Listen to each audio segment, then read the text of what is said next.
언젠가 고등학교 동기 인터넷 대화 방에 20대 중후반에 세상을 떠난 한 친구에 대한 글들이 올라왔어요. 추측성의 이제 글들이기도 했는데요.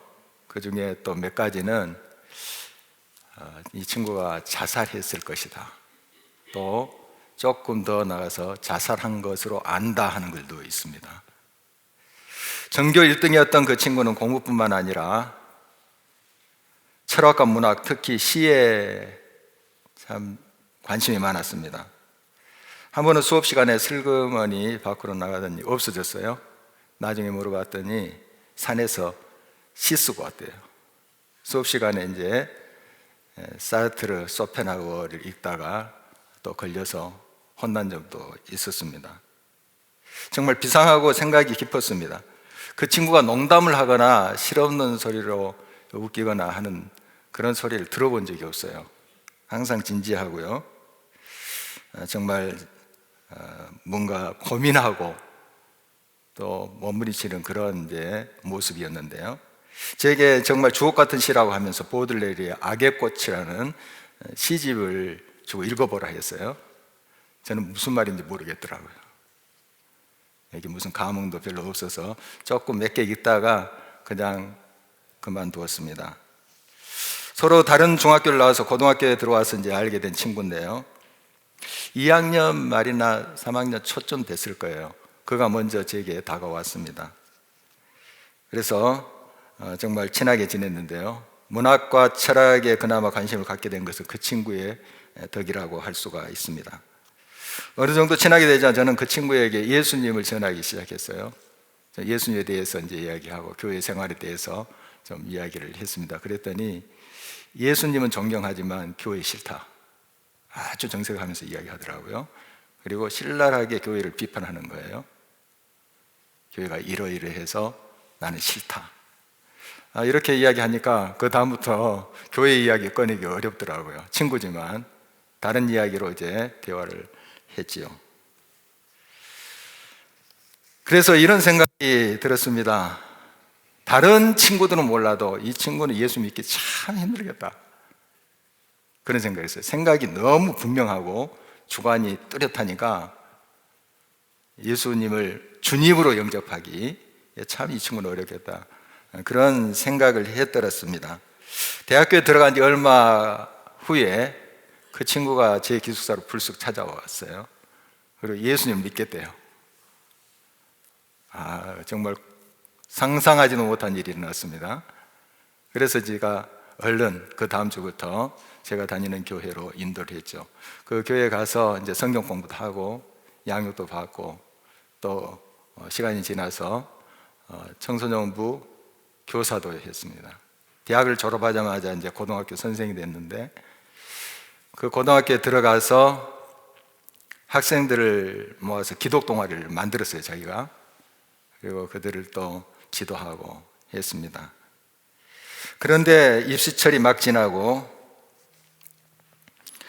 고3 담임으로 학교 업무가 그렇게 과중했는지 갑자기 쓰러졌어요. 제가 이제 군대 갔다 오고 얼마 되지 않는 그런 때입니다. 급성백혈병이었어요.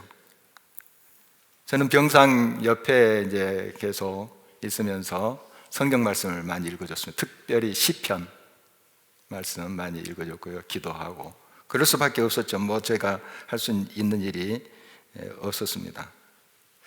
삶에 대한 의지를 가지고 버텼지만 역부족이었어요. 그는 결국 천국을 바라보면서 20대 꽃다운 나이로 이 세상과 작별을 했습니다.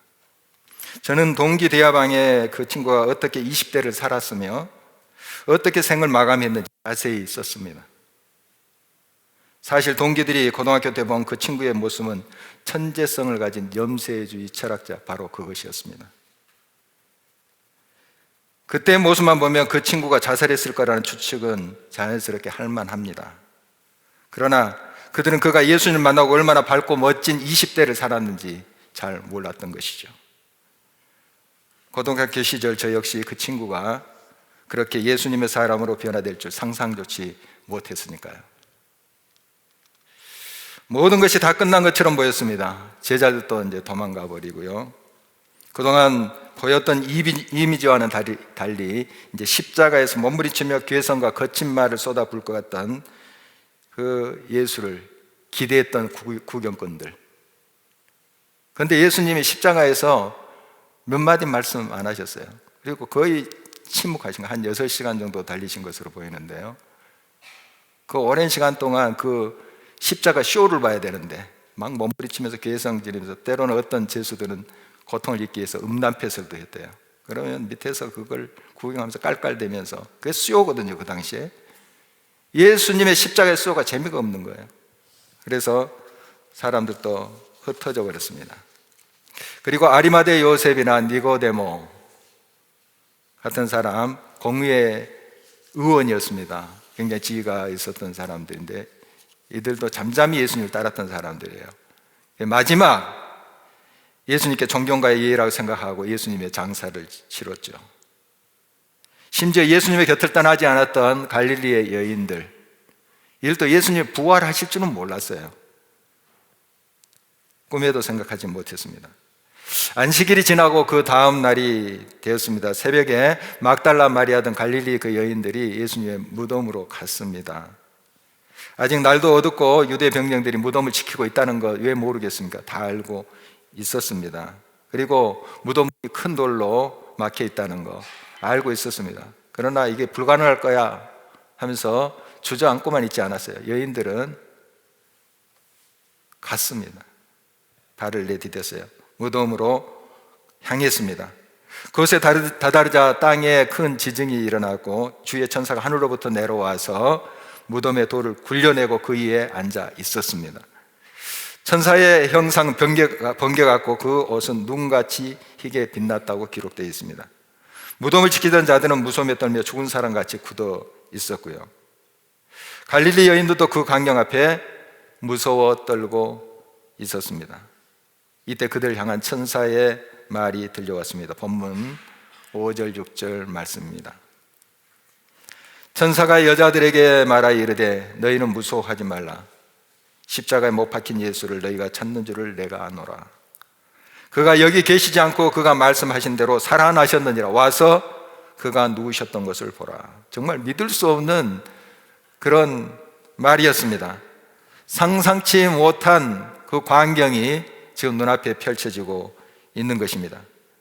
더더욱 예수님께서 다시 살아났다 하는 것 참 믿기 어려웠죠. 그러나 무덤은 비어 있었고 천사가 상기시켜준 예수님의 말씀이 다시 저 기억의 창고에서 드러나고 있었습니다. 여인들은 무섭기만 하였고 또 굉장히 떨었습니다. 그러나 그 천사의 소리를 듣고 또 기쁨 또한 있었습니다. 그리고 그들은 예수님의 부활 소식을 제자들에게 알리려고 다름질했죠. 그들은 달려가다가 다시 사신 예수 그리스도를 만나게 됩니다. 9절 10절을 다시 보십니다. 예수께서 그들을 만나 이르시되 평안하냐 하시거늘 여자들이 나아가 그 발을 붙잡고 경배하니 이에 예수께서 이르시되 무서워하지 말라. 가서 내 형제들에게 갈릴리로 가라 하라. 거기서 나를 보리라 하시니라. 갈릴리의 여인들 별 존재감이 없었어요. 큰 소리 한번 치거나 그런 사람들, 묵묵히 예수님을 따랐던 그들입니다. 바로 그런 여인들이 부활의 첫 증인들이 되고 있습니다. 성경이나 기독교 역사를 보면 이렇게 소리 소문 없이 예수님을 순수한 마음으로 따르던 그런 사람이 바로 하나님의 나라 교회를 더 건강하고 향기롭게 세워가는 모습 발견할 수가 있습니다. 여인들로부터 제자들은 예수님의 부활의 소식을 들었고 베드로와 요한은 바로 무덤으로 뛰어가서 그 사실을 확인했습니다. 그리고 예수님은 500여 형제 자매들에게 본인이 살아나셨음을 보이셨어요. 그들은 다 부활의 증인들이죠. 부활하신 예수를 만난 생생하고 일치된 증언들이 있음에도 불구하고 많은 사람들이 그것을 의심하고 믿지 아니했습니다. 지금도 그렇습니다. 예수님을 성인으로 인정하시는 분들은 많습니다. 아니 거의가 주저하지 않고 성인이다, 참 좋으신 분이다, 이렇게 이제 인정들 하죠. 그러나 예수님이 우리의 죄를 씻기 위해서 십자가에 못 박혀 죽으시고 우리에게 영원한 생명을 주시기 위해서 부활하셨다, 이걸 믿는 사람들이 많지 않습니다. 우리 크리스찬 중에도 이 예수 그리스도의 부활을 믿지 않는 경우가 꽤 많습니다. 예수님의 제자인 도마가 그랬습니다. 그런 예수님의 손과 옆구리에 못자국과 창자국을 만져봐야 예수님이 다시 살아나신 것을 믿겠다 했어요. 직접 그렇게 그가 만져보고 예수님 앞에 무릎 꿇고 저는 하나님이십니다, 이런 고백을 하는 것을 우리가 보게 됩니다. 우리가 실제적으로 예수님의 상을 만질 확률은 거의 없다고 보여집니다. 그런데 예수님의 말씀처럼 그 예수님의 상을 만져보지도 않고 믿는 자가 더 복됩니다. 사실 주의 신실한 종들, 우리 기독교 역사상에 또 지금도 그런 하나님의 사람들은 실제적으로 예수 그리스도의 성은을 손으로 만져보지는 못했지만 성령 충만한 가운데 예수님을 인격적으로 만났습니다. 그리고 그들은 다시 사신 예수님을 확실히 믿었고 조금도 주저하지 않고 부활의 예수님을 증거했습니다. 예수님은 다시 사셨습니다. 우리의 이지적인 생각과 판단으로 그 사실을 믿기 어렵습니다. 하나님의 성령만이 그 사실을 믿게 만드십니다. 그러니까 믿음은 우리의 의지와 결단이 아니라 하나님의 온전한 은혜로 말미암은 것입니다. 다시 말씀드립니다. 예수님의 부활은 우리가 믿는 것이 아니라 우리에게 믿어지는 것입니다. 성령 안에서 거하다 보면 예수님의 부활뿐 아니라 하나님의 약속의 말씀이, 이 성경이 그저 믿어지는 것입니다. 이것이 성령 안에 일어나는 신비이며 기적인 것이죠.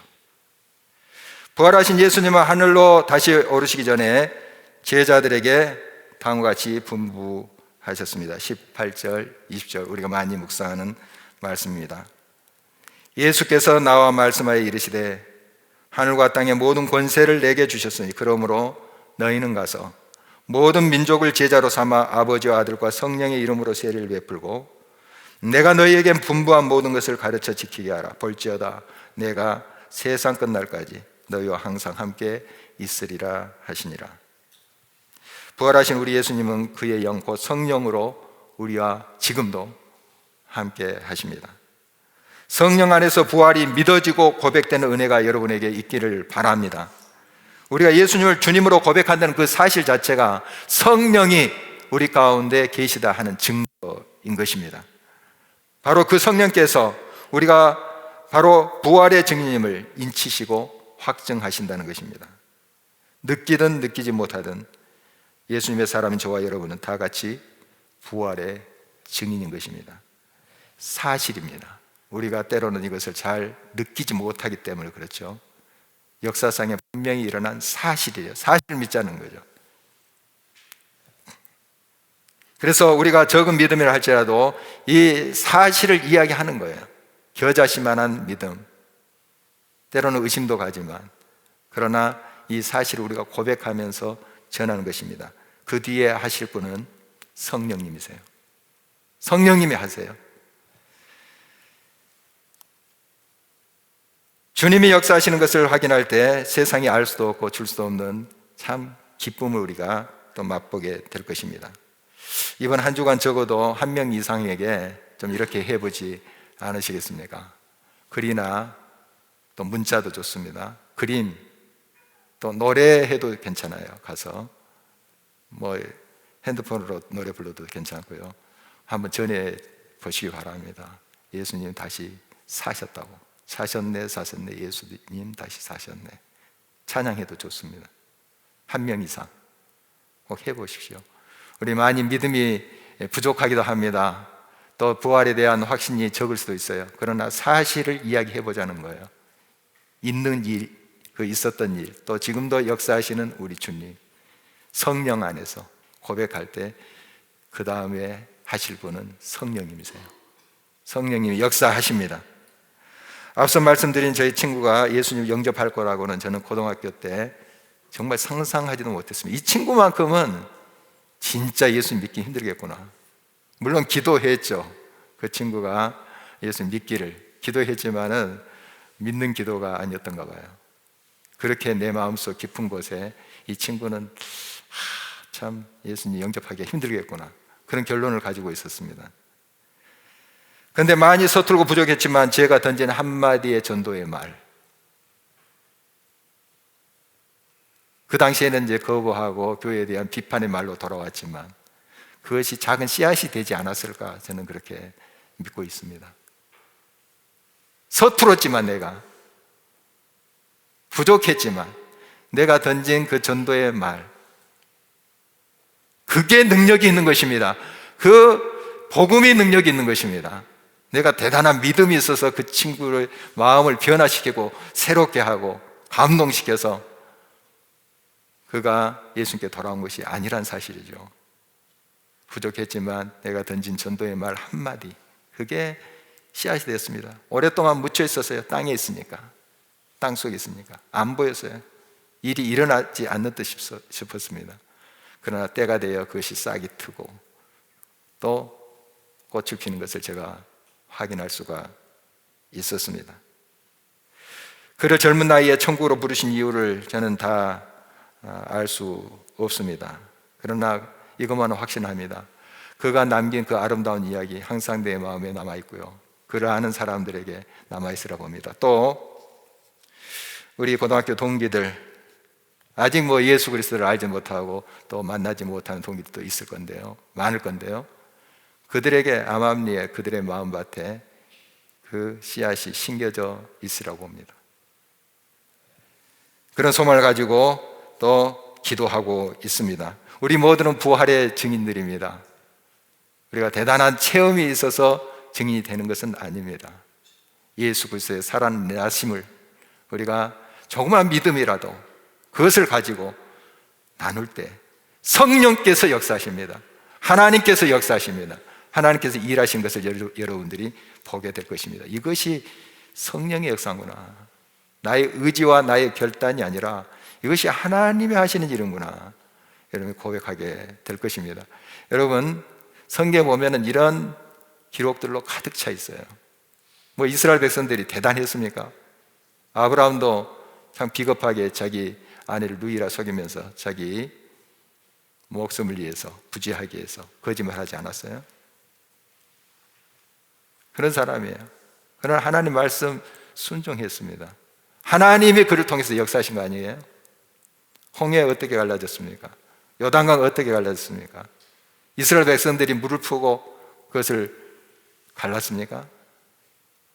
그냥 한 발짝 순종했을 뿐이에요. 주님이 가르셨어요. 주님이 역사하셨습니다. 지금도 동일하신 하나님이십니다. 저와 여러분 가운데 계시는 우리 주 예수 그리스도께서는 예나 지금이나 동일하십니다. 그 주님이 살아나셨습니다. 이 역사적인 사실을 그대로 전하는 거예요. 부족하지만, 서툴지만 전할 때 역사하실 분은 우리 주 성령이십니다. 하나님이 일하십니다. 역사하십니다. 그런 믿음을 드리는 저와 여러분 되시기를 주의 이름으로 축원합니다.